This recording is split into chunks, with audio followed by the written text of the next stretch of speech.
ఏమో అవుతుంది మనిషికి చెప్పలేడు. వీడియో వీడియో ఈ రోజు మన ఇంట్లో నూనె లేని వంకాయ కూర చేస్తున్నా. వంకాయ వద్దు కొత్త సాక్సులు ఉన్నాయి వేసుకోవచ్చు కదా. కొత్త వేసుకోపో.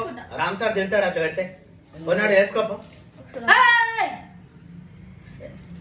చెప్పు నేను డిలీట్ చేస్తాను. చెప్పు చేస్తా అన్న. చోలే ప్రాబై చోలే చోలే ఏమన్నా ఈ సాక్షులు వేసుకో, ఆ సాక్షులు కొన్ని రోజుల తర్వాత వేసుకో అని చెప్పాలి. బొట్లు పెట్టి దేవుని ముక్కుంటా. నీ అమ్మ నాకేం చెప్తాను కదా అది చెప్పు. సాక్షులు సాక్షులు ఇప్పాలా? సునీల్ ఎత్తు. అదే ఏమైందా నీకు?